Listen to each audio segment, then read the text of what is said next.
The device in your pocket right now runs on custom silicon designed by thousands of engineers you will never see, and there is a very high probability that those engineers are in India. For decades, the country's engineering firms have operated under what is known as the traditional design service model. They work on a build-to-print basis. A foreign technology company provides the specifications, and the domestic Indian workforce executes the logic. The Indian team writes the complex code and structures the digital architecture. But when the project is complete, the foreign client walks away with total ownership of the intellectual property. This chart compares the revenue trajectories of those two outcomes, illustrating the core economic problem known as the ownership gap. Service firms hit a flat revenue ceiling, charging only for their time, while the product owner sees compounding returns. Without owning the intellectual property, lucrative long-term licensing fees pool into offshore accounts. The value capture remains entirely outside the country. Building massive physical fabrication plants alone will not solve this core economic issue for the domestic semiconductor ecosystem. To capture the actual value, the transition has to be from billing for engineering hours to owning the underlying silicon IP. This requires a structural transition to the independent design house, or IDH. Instead of servicing a foreign brand, an IDH architectures, develops, and fully owns its entire digital stack. Hardware development is incredibly expensive. Before a small team can prototype their very first physical chip, they must burn through millions in research and development. That barrier alone has historically crushed startups before they could reach the market. To clear this capital bottleneck, the government introduced the Design-Linked Incentive, or DLI, scheme. This block represents a startup's massive upfront R&D burden. The product DLI reimburses 50% of design and prototyping costs, up to 15 crore rupees. Upon market launch, the deployment-linked incentive gives a 4 to 6% bonus on net sales over 5 years. By absorbing the early-stage risk and heavily rewarding the deployment phase, this twin-engine funding mechanism pushes the industry to stop servicing foreign clients and start productizing defensible, native intellectual property. Even with funding, designing a microchip requires electronic design automation, or EDA, software. The licenses for these industry-standard tools from global giants cost millions, locking out small firms and students immediately. The response to this software monopoly is the Chips to Startup program. Through the ChipIN Centre in Bengaluru, startups and universities are granted remote access to a centralized national grid of premium design software. The state absorbs the massive licensing costs, allowing anyone on the grid to design and verify custom chips. Printing the physical prototype is the next hurdle. The ChipIN Centre aggregates multiple designs from different student and startup teams onto a single wafer. They send this multi-project wafer to the Semiconductor Laboratory in Mohali, drastically reducing the staggering cost of printing a physical microchip. Over 67,000 individuals have enrolled in this chip design training. So far, 56 student-designed chips have been successfully fabricated, packaged, and delivered back to those teams for real-world testing. Stripping away the extreme costs of software and prototyping means hardware design is no longer restricted to megacorporations. The state is actively democratizing silicon architecture for an entirely new generation of sovereign engineers. Owning raw intellectual property and silicon dies leaves one final vulnerability. A printed piece of silicon is fragile. Until it is physically encased, wired, and integrated to survive the real world, it cannot function. If domestic startups must export their raw chips to foreign facilities for final assembly, that sovereign intellectual property is immediately exposed to global supply chain bottlenecks. To close this loop, the government mapped out the National Design and Packaging Co-Design Platform. This 3D schematic shows the shift in modern computing. Instead of one massive chip, architectures break into highly efficient modular components called chiplets, stacking tightly onto a base layer. In this system-in-package, components act as one unit. Physical layout, thermal management, and digital logic must be engineered together simultaneously. Mastering this complex integration gives India the capability to bypass legacy manufacturing entirely. It lays the groundwork to secure a spot as a top 3 global destination for advanced packaging by 2035. By pairing protected, domestically owned designs with cutting-edge advanced packaging, the ecosystem is complete.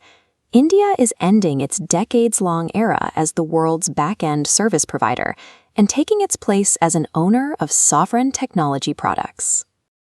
Right now, 1 in 5 of the world's semiconductor design engineers is based in India.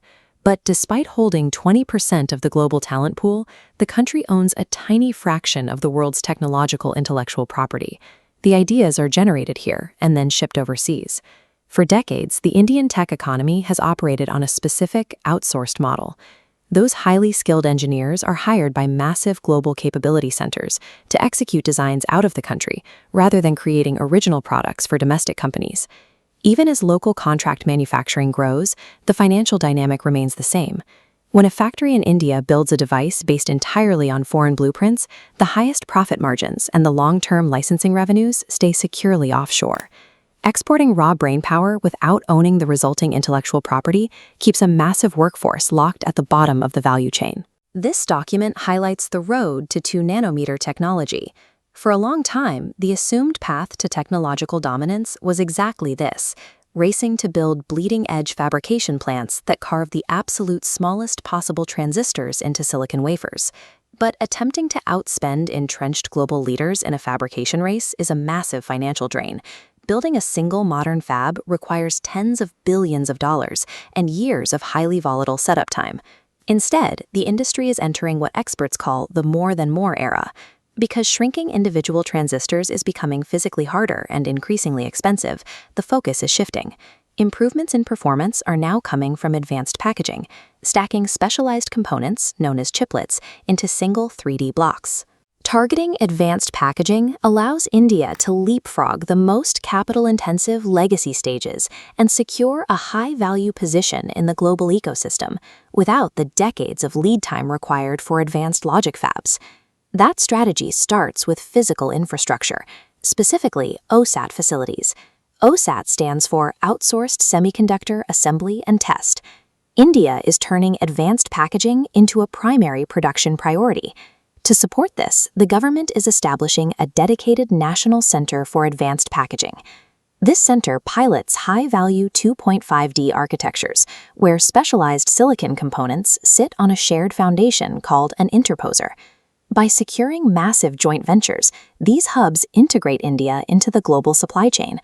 Dominating physical assembly builds operational capacity and supplier confidence at a fraction of the cost and time required to stand up a mature logic fab. But physical factories are only half the equation. The other half is ensuring the engineers inside the country actually own the ideas they produce. A pure design services model, where teams simply execute foreign commands, has a hard financial ceiling. To break through that ceiling, industry leaders are pushing an independent design house model. Under this approach, domestic firms are moving past isolated service contracts. They are architecting their own custom systems on chip entirely in-house. When a local firm designs the entire architecture, they retain the core intellectual property. That means they control licensing rights and secure long-term revenue streams for years after the product hits the market. Making the leap from service provider to IP owner is the only way to capture the highest tier of industry margins. Delivering on both packaging and IP design requires a highly specialized workforce. It demands expertise ranging from materials science to cleanroom operations, which generic engineering programs currently don't teach. To fix this, India established the ChipIN Centre.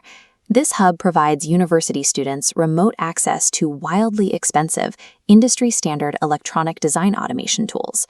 The C2S program takes designs from software simulations into the real world. Students send verified layouts directly to the semiconductor laboratory in Mohali to be physically fabricated and returned for testing. To speed up the learning curve, the government is also funding an AI-enabled Semiconductor Engineering Mission. This deploys artificial intelligence to automate tedious design workflows, helping junior engineers punch above their weight.